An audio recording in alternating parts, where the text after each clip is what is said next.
بسم الله الرحمن الرحيم. الحمد لله، الصلاة والسلام على رسول الله محمد وآله وصحبه ومن اهتدى بهداه. اللهم أرنا الحق حقا وارزقنا اتباعه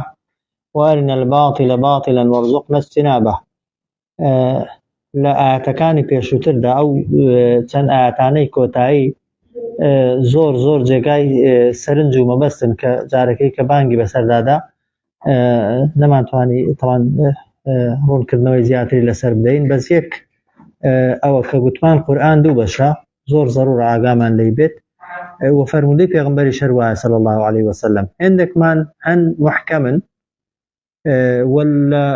کتێبە فقهیەکاندا پێیان دەگوترێت ئەو ئاەتانەی کە قەطعی الدەلالەن، یعنی معنا و مەبەستەکەیان هێندە ڕوونە، هەموو کەسێک ئەگەر بیەوێ دەتوانێت وەکو خۆی لێی تێبگا و مەجالی ئەوەی نییە بە چەند شێوازێک یا هەر کەسەی بە عەقڵی خۆی و بە لێکدانەوەی خۆی تەفسیری بۆ بکە. خوا چۆنی ناردووە، پێغەمبەر صلی الله عليه وسلم چۆنی گوتووە،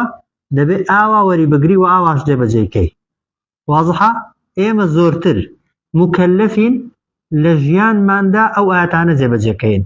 و هەر کەسێکیش ئاەتە محکەمەکانی جێبەجێکردن، ئەو ئاەتانەی کە هیچ معنایەکی ناڕوونیان تێدا نییە و معناکەیان ڕوون و ئاشکرایە و جێگای خلاف و ناکۆچینین لە بینی عولەمادا، ئەو ئاەتانە جێبەجێکردن و ئەو فەرمودانە جێبەجێکردن صلی الله عليه وسلم کە پێغەمبەر بە شێوازێک گوتوونی مەجالی بۆچوونی ئێمەی نەهێشتوونەتەوە،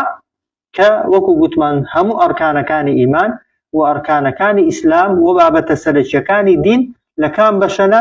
لەو بەشەنە، لەو ئاەتە محکەمانەنە. بۆیە ئەوەی کە بیانوان دەگرێت جاری وایە دەڵێ مسلمانان خلافیان هەیە ناکۆکن بەیەکەوە نین، هەر یەکەی قسەیەکی دەکا، هەر یەکەی بۆچوونێکی هەیە، دەیکاتە بیان و بۆی نەبێتە کەسێکی ملتەزیم و متەدەین بۆچوونێکی هەڵەیە. ئەگەر ڕاز دەکا و هەر کەسێک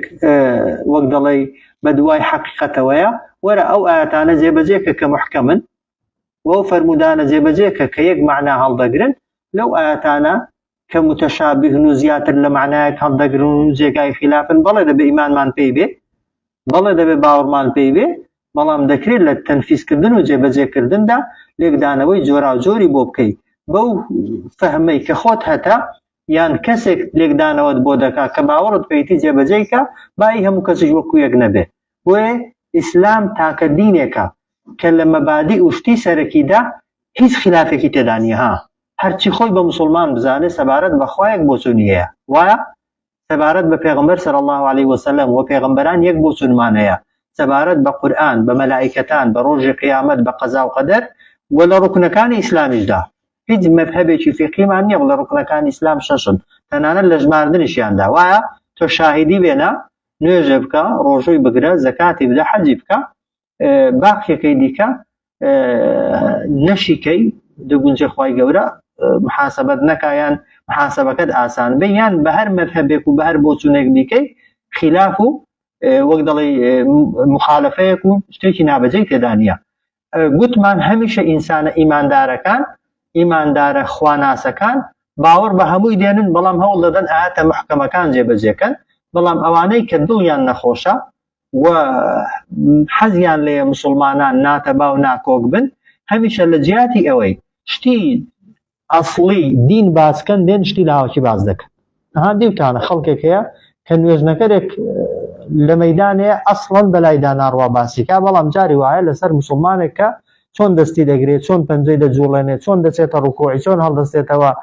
دەستی چۆن دادەنێ، ئەو بابەتانە بابەتی بنمونە لە نوێژەدا ئەسڵەوەی بیکەی. وایە ئەسرە 4 ڕکعاتی بکە،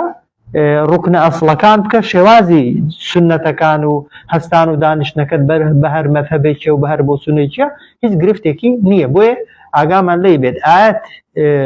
ئەوانەی کە محکەمن هەموو دینە سەرەکیەکەمانە. هەر کەسێک حەزی لێ بێت ئاسان دەتوانێت ڕێگای هیدایەت و ڕێگای ڕاستەقینە بدۆزێتەوە، و ئەوەشی کە حەزی لە ئیلتیزام و دینداری نەبێ بێگومان دەتوانێت بیانوان بگرێ و دەتوانێت بێت گومان بۆ خۆی دروستکا، بۆ خەڵکی دروستکا، و کەوەکو گوتم زۆرینەی ئەوانەی ناحەزن بە دین و دژن بە دین هیچ کاتێک نایەن ڕەخنا لە ئاەتە محکەمەکان بگرن، چونکە پێیان ناگرێت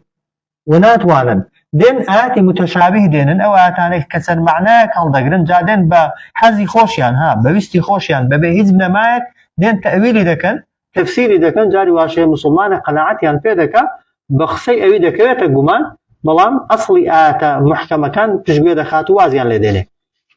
آيات دهم بابته شديك أخوة فرمي إن الذين كفروا بقمان أوانيك بباور بون لدنيا داو بباوري مردن لن تغني عنهم هرگيز سدناگين بأوان طبعا لقيامت لدواروش أموالهم ماليا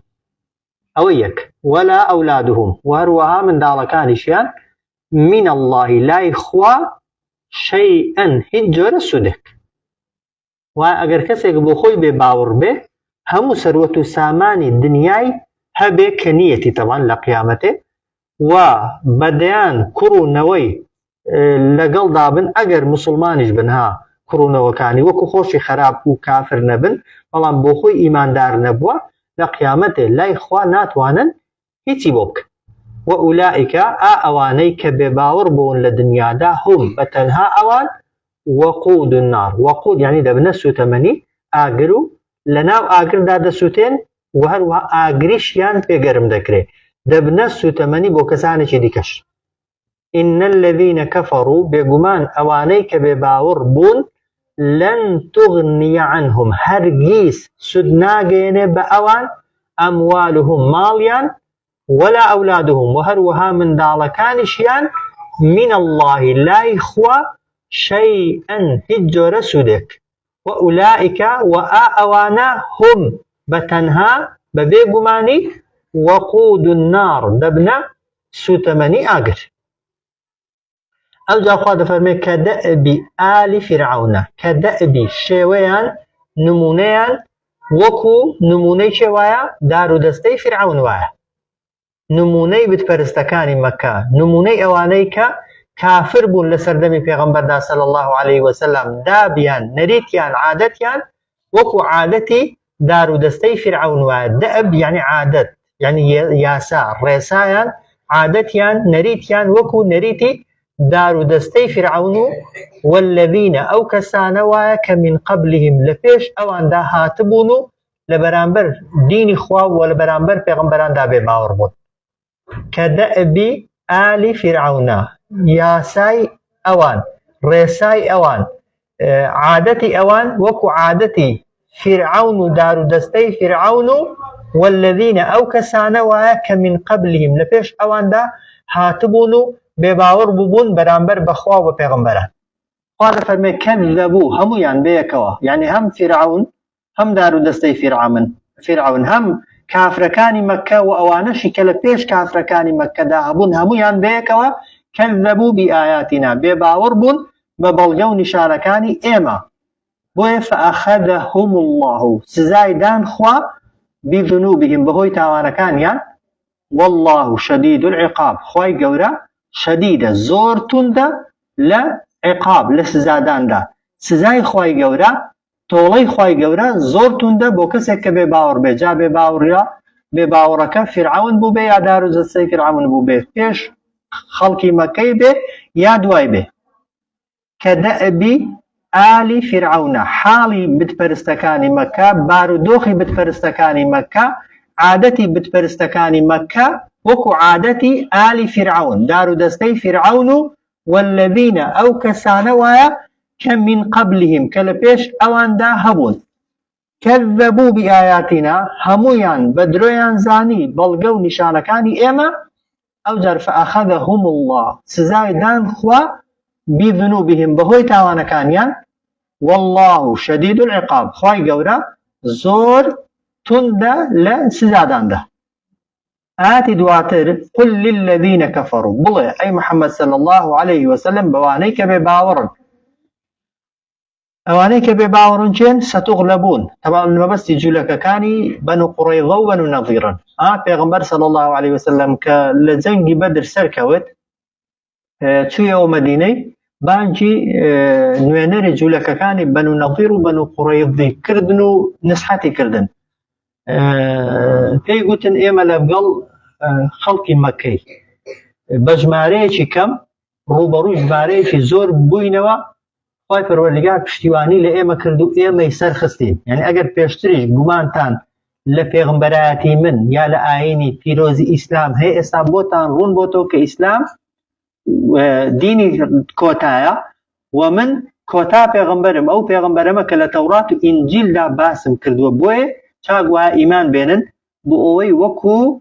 بتپەرستەکانی مەکە ڕۆژێک تێک نەشکێن، ڕۆژێک ڕوبەڕووتان نەبینەوە، ڕۆژێک بە بێدەسەڵاتی لێرە دەرتان نەکەین. طبعاً لە زیاتی ئیمان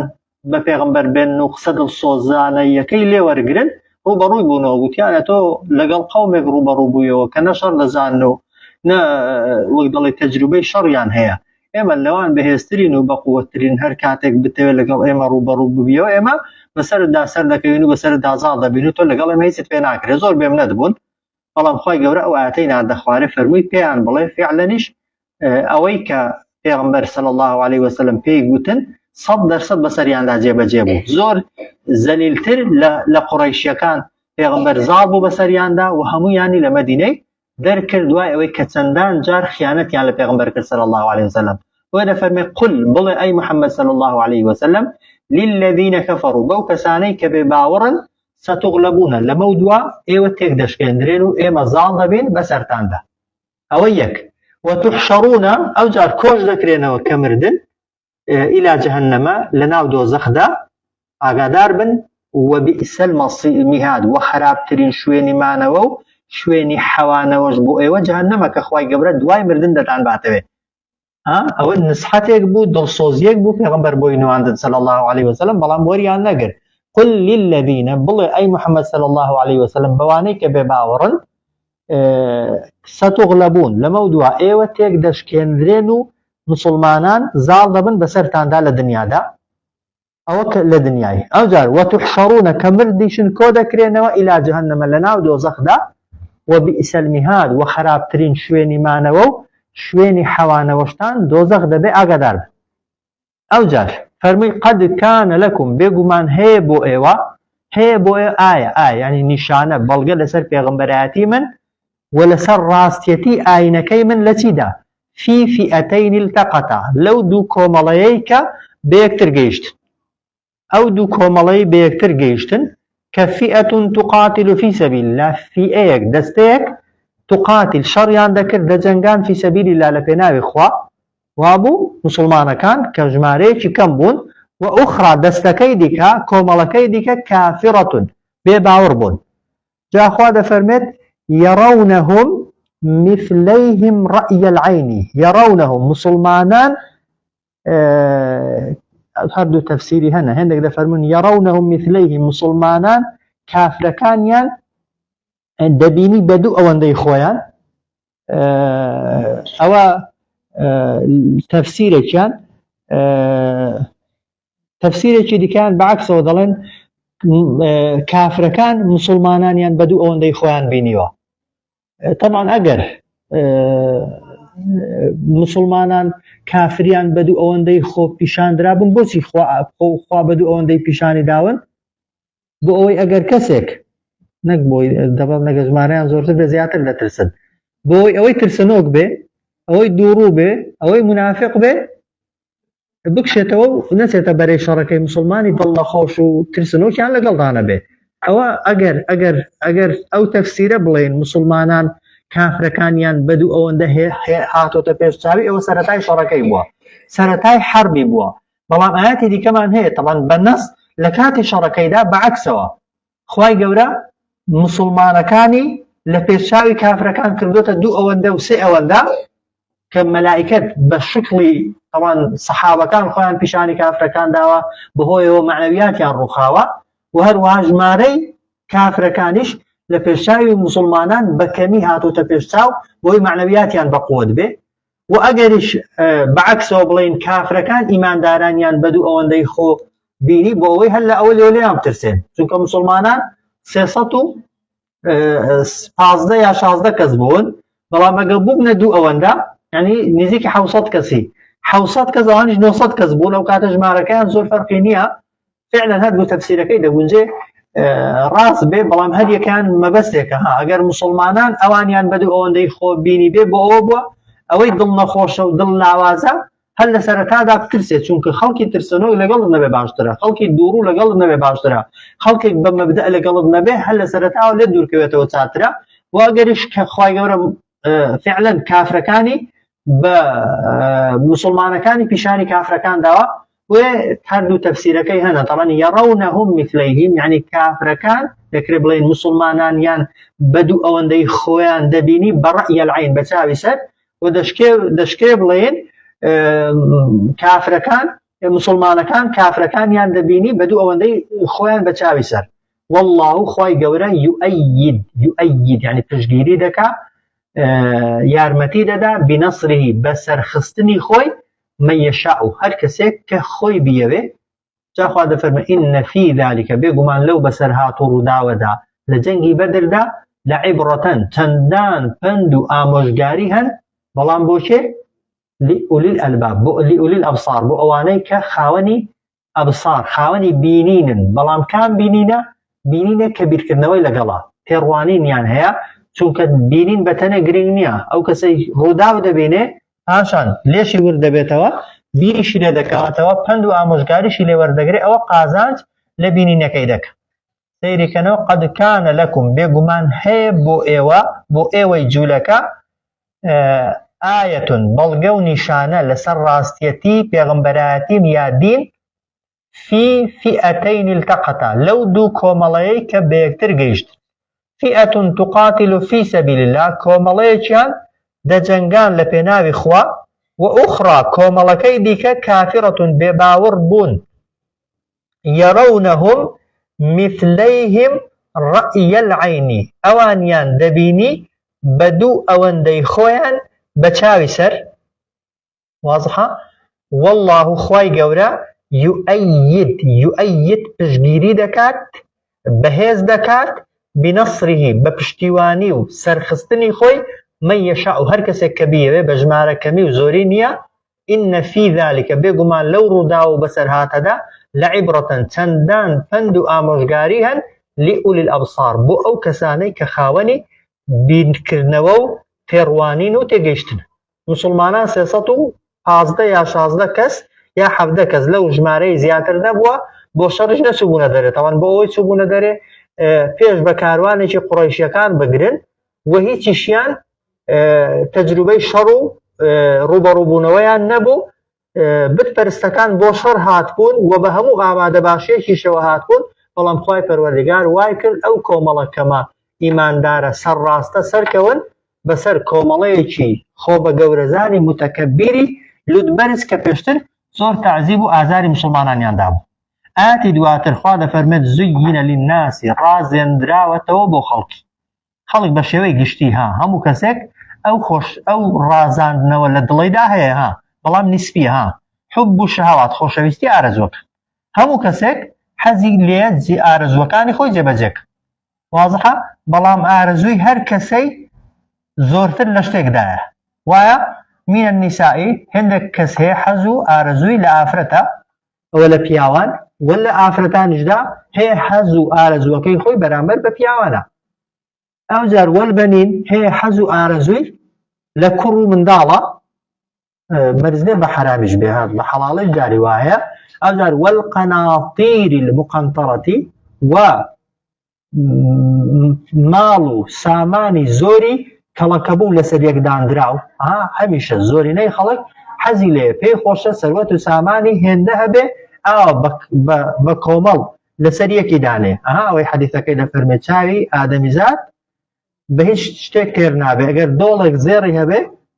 تەمەنای ئەوەی دەکا خوای گەورە دۆڵێکیشی داتێ دەفەرمێ ئیلا ئەو کاتێک کە ئینسان دەخرێتە ناو قەبر و گڵی بەسەردا دەکرێت گڵ و چاوەکانت پڕ دەکەنەوە وا دەکەن تەماعەت نەمێنێ هیچی دیکە وەک دەڵێ ئەو تەماعی ئینسانەی نابڕێ والقەناطیر المقەنطەرەتی و هەروەها لە ماڵ و سەروەت و سامانی زۆری کەڵەکەبوو لەچی من الذهب لە زێڕ والفضة لە زی و تەوان پارەش هەمان شتا ئەو جار والخەیل المسەوەمە و هەروە ئەسپی ڕاهێنرا و دەگمەن و جوان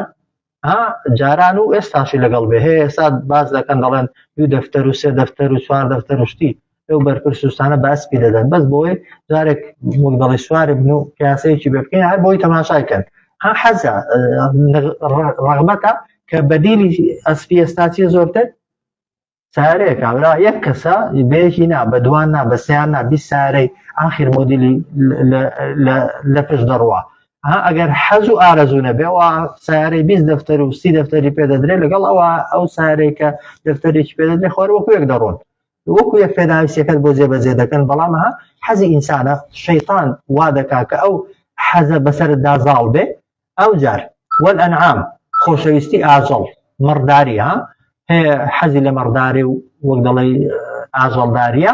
وەلحەرث وهەشە حەز و ئارەزووی لە چیە خۆشەویستی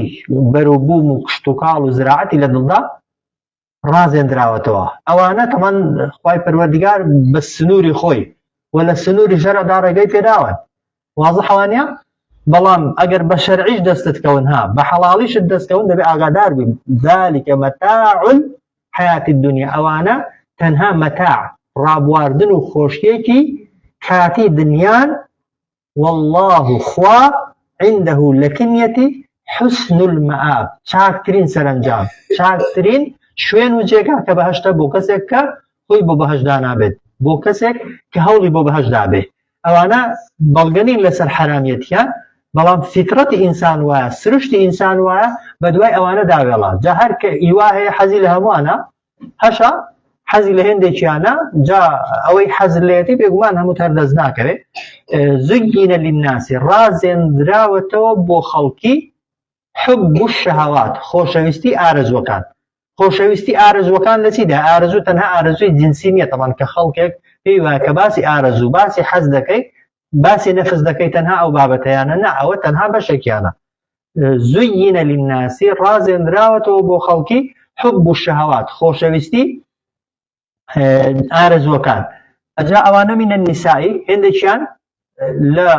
خۆشی بینین و بۆی دەڵێ خۆشی وەرگرتن و ڕابواردنە بەهۆی ئافرەتەوە یان ئافرەت بەهۆی پیاوەوە ئەوجار وەلبەنین یان منداڵ و نەوە و کوڕ تەمان حەزی لە ئەوەیە هیوایە هەوڵی بۆ ئەوەیە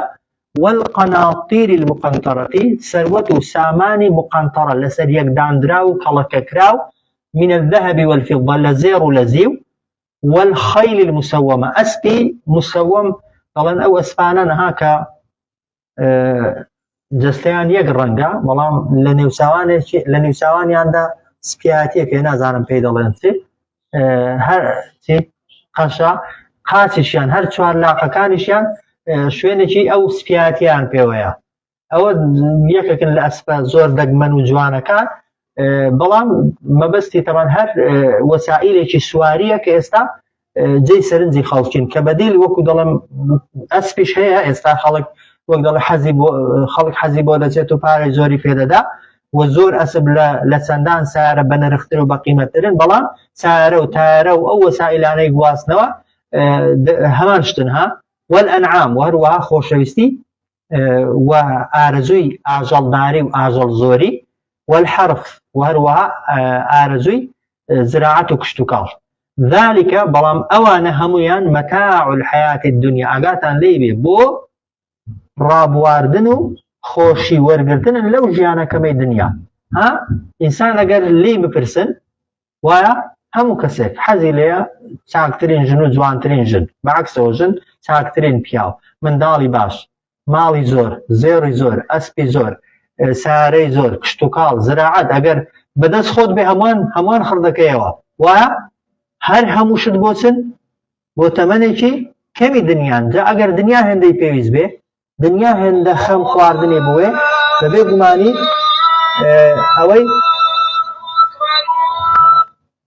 ئەوەی قیامەتێ ئەگەر دنیا هێندەی بوێ بێگومان قیامەت زۆر لەوەی زیاتری دەوێت بۆی خوا دەفەرمێ والله خوای گەورە عنده لایەتی حسن المآب چاکترین سەرنجام و چاکترین شوێن کە ئینسان بۆی دەچێتەوە و بۆی دەگەڕێتەوە واضحة أو جار خواذ فرمي قل بيان بلا أي محمد صلى الله عليه وسلم أنبئكم دتانوي أقدارتان كما دەتانەوێت پێتان بڵێم بخەیرین من ذالکم بە چاکتر بە زۆر چاکتر لەو شتانە بۆ ئێوە دەتانەوێت ئەوانە شتی خراپ نین ها ئەگەر بە حەڵاڵی بەکاریان بێنی و بە حەڵاڵت دەستکەون وایە بەڵام ئەگەر بە حەڵاڵیش دەستت کەون و بە حەڵاڵیش بەکاریان بێنی ئەگەر بەدیلی هەبێت و بەدیلی زۆر چاکتر بێ ئامادەن جێبەجێکەن قل پێیان بڵێ ئەی محەممەد صلی الله عليه وسلم ئەو نەبئوکم دەتانەوێت ئاگادارتان کەمەوە پێتان ڕاگەێنم پێتان بڵێم بخەیرین بە شتێک زۆر چاکتر بێ من ذالکم لەو شتانە بۆ ئێوە بێگومان طبعا ئەگەر ئینسان ئیماندار بێت ئینسان حەزی لە قیامەتێ بێت و بە تەمای قیامەتێ بێت دەبێت بە دوای چاکترین دابگەڕێ وایە بۆ دنیای بە دوای چاکترین دادەگەڕێ هەوڵی باشترین دەدەی ئەی بۆ قیامەتێ خوا دەفەرمێت للذین اتقوا بۆ ئەو کەسانەی کە پارێزکارن جا بەچی دەبێ پارێزکار ئەوە گرنگە ها للذین اتقوا لە دەرسێکی کەدا سیفەتی متەقیەکانی تێدایە بەڵام بە کورتی کە پێناسەی متەقی بکەین زۆر جار کردومانە لای کەمی دەبێ واجبات جێبەجێکەی عەقیدەت تەواو بێ و لە کەبائیر و گوناها گەورەکان دوورکەویەوە مەبدەئت عەقیدەت ئیمانت ئەرکانەکانی ئیمانت لە دڵدا جێگیر بن عیبادەت بەتەنێ نا و ئەرکانەکانی ئیمانی جێبەجێکەی و پاشان لە کەبائیر و گوناها زەقەکان دوورکەوە دەبێ متەقی جا للذین اتقوا بۆ هەر کەسێک لە دنیادا خۆپارێز بوو بێ عند ربهم لەکن پەروەردگاریان بۆیان ئامادەکراوە جەناتون چەندان باخ نەک یەک باخە چەندان بەهەشت چەندان باخ تەجری دەڕوات من تحتها بەژێر هەر باخێکدا الئەنهار چەندان ڕووبار وازحە باخی بەهەشت لەگەڵ ئەو ئافرەت و منداڵ و زێڕ و زی و ئەسپ و مەڕ و ماڵاتەی بەراورد کە کە هەمووی بەجێ دێڵی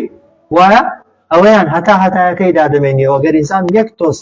بیرکردنەوەی دووربینانە بێت و عەقڵانە بێت کامیان هەڵدەبژێرێ هیچ کاتێک بوو ئەوانە ئەوێ نادۆڕێنێ ئەگەر بەیەکەوە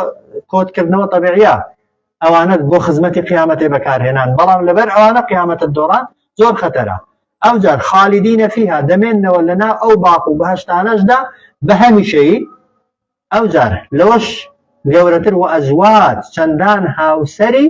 مطهەڕ پاکی دەستلێنە دراو جا بۆ پیاوان تەمەن ئافرەتی پاک لە بێنوێژی پاک لە منداڵ بوون پاک لە هەموو پیسایی و هەموو ئەو شتانەی کە مایەی ئەزیەتن بۆ ئینسانی و بۆ ئافرەتیش پیاوێک کە هەموو ئەو سیفەتانێک کە لە دنیادا حەزت پێیان نایەت و پێیان مرتاحنی خوای گەورە لە قیامەتێ لە ئینسانەکاندا دووری خستوونەتەوە و ئەزواج مطهەڕە هاوسەر کە دەڵێ هاوسەر پیاویش دەگرێتەوە شنیش دەگرێتەوە خوای گەورە بۆ پیاوان ئافرەتی داناوە و بۆ ئافرەتیش پیاوی داناوە لەناو بەهەشتێدا کەسی ڕەبەن بوونی نییە ها چونکە